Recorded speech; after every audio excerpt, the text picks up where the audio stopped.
दोस्तों, Elon Musk साहब का ग्रोक इस समय धूम मचा रहा है और मुझे पूरी उम्मीद है कि वो आगे भी धूम मचाएगा। कारण इसका ये है कि वो एक रीजनेबल माइंड को कॉपी कर रहा है। जैसे हम आप किसी प्रश्न के उत्तर के लिए एक सर्च इंजन के द्वारा पहले सर्च करते हैं और सर्च करने के बाद जो सोर्सेज जिसमें साइटेशंस या रेफरेंसेस ज़्यादा हैं उनको चुनते हैं, ठीक उसी तरह से ग्रोक मानो अपने उत्तरों में पहले ऑथेंटिक सोर्सेस को चुन ले रहा है जिसमें अच्छे खासे साइटेशंस हैं। अब उसके बाद वो इन साइटेशंस वाले इन उत्तरों को वो क्रोनोलॉजिकली भी अटैच कर दे रहा है ताकि उसका उत्तर जो रहे वो सही बैठे। एक्चुअली में सोर्स ऑथेंटिसिटी तब सबसे ज़्यादा तब हो जाता है, साइटेशंस तो हैं ही, हिस्टोरिकली क्रोनोलॉजिकली वो सोर्स कितना पुराना है, कितना पहले आया है। तो अगर सबसे पहले कोई पॉजिटिव स्टेटमेंट आया है हैवी साइटेशंस के साथ, तो दूसरा स्टेटमेंट अगर थोड़ा सा नेगेटिव जा रहा है तो वो पहले वाले को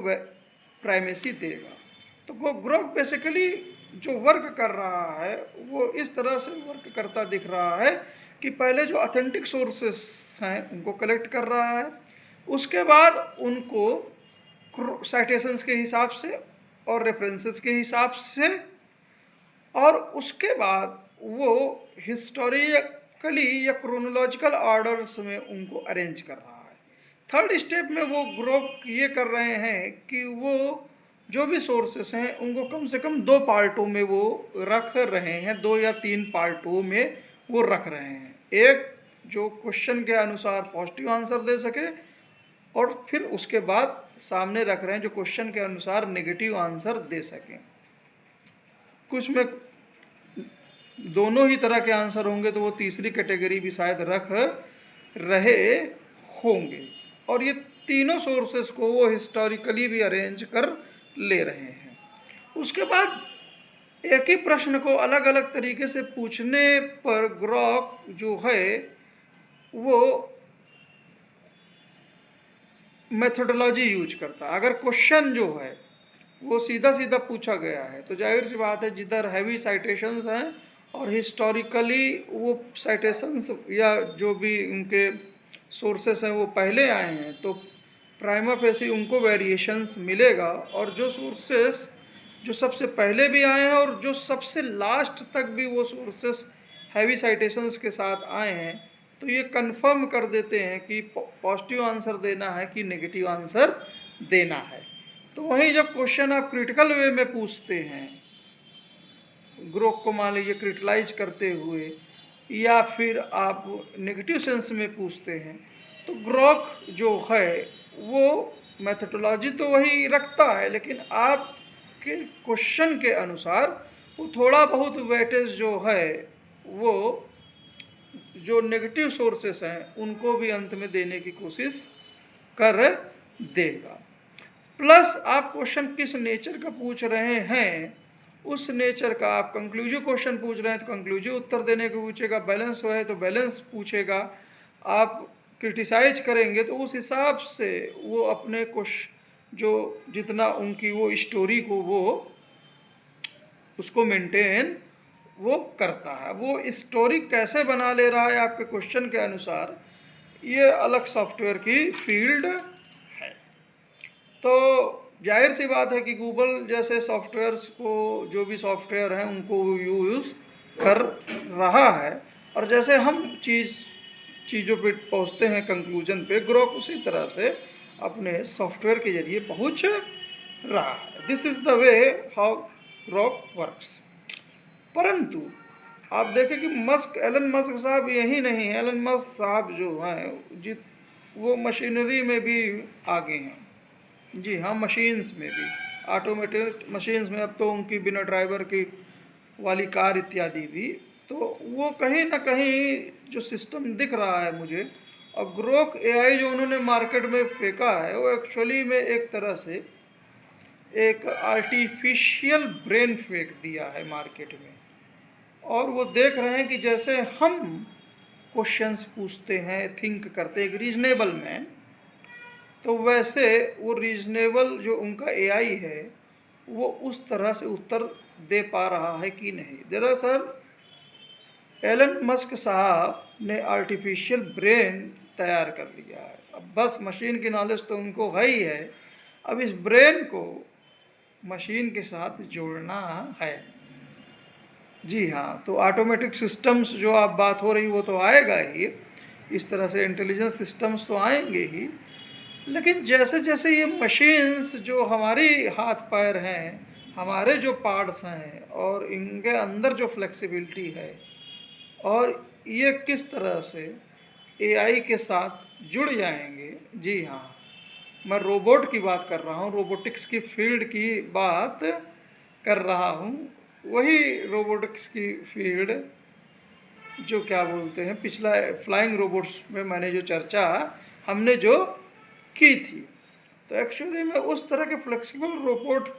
के साथ एआई सिस्टम जो ये ग्रोक है आर्टिफिशियल ब्रेन जब कभी भी जुड़ेगा तो वो दूर नहीं जब रोबोट शायद हर तरह का काम हम कर सकें और हम रहें ना रहें, लेकिन हमारी मेमोरी, हमारी आदतें, हमारा साथ, हमारी बातें, जो हमारा फ्रेंड है जी हाँ रोबोट, वो ज़रूर ध्यान में रखेगा। ये अलग तरह का लीगल चैलेंजेस और कॉन्स्टिट्यूशनल चैलेंजेस प्लस रोबोट ही सब कुछ करेंगे बहुत ही इफिशिएंट वे में, उस तो एम्प्लॉयमेंट से रिलेटेड चीज़ें हैं, लेकिन इसी इन रोबोटों के साथ हम कैसे इंटरेक्ट करेंगे, कर भी सकते हैं क्योंकि वो हमारी तरह सोच रहा है, समझ रहा है, तो हम उसके साथ इंटरेक्टिव मशीन्स, जी हाँ पावरफुल मशीन्स हमारे हाथ में होगी और उस तरह से डेमोक्रेटिक प्रोडक्शंस की जो मैं बात करता हूँ चीज़ें उधर भी जा सकती है। और पूरा का पूरा प्रोडक्शन सिस्टम जो बड़े प्लांट में और सोशियो पॉलिटिकल सिस्टम में जो ह्यूमंस के द्वारा चाइना मॉडल जिसका जिक्र कैम्ब्रिज व्यू में leader of opposition Rahul Gandhi साहब ने किया था, उसके अपोज में एक नया मॉडल इस टेक्नोलॉजी, इस एआई और जो रोबोटिक्स की टेक्नोलॉजी, रोबोट को ब्रेन देने के साथ और ख़ुद रोबोट जो हैं अलग अलग फ्लेक्सिबिलिटीज के साथ बने हुए, हर पार्ट के अपनी मोटर, अपने तार, वो कहीं ना कहीं एआई और ब्रेन से जुड़े और कैमरे के साथ, तो बहुत ज़्यादा दूर नहीं है दिन जब इस तरह की इंटरैक्टिव टेक्नोलॉजीज़ के ज़रिए बड़े बड़े और प्रोडक्ट्स और काफ़ी वेरिएशंस में प्रोडक्ट नीड्स के अनुसार प्रोडक्ट्स बहुत ही स्मॉल प्लांट, स्मॉल एरिए में बनते दिखेंगे,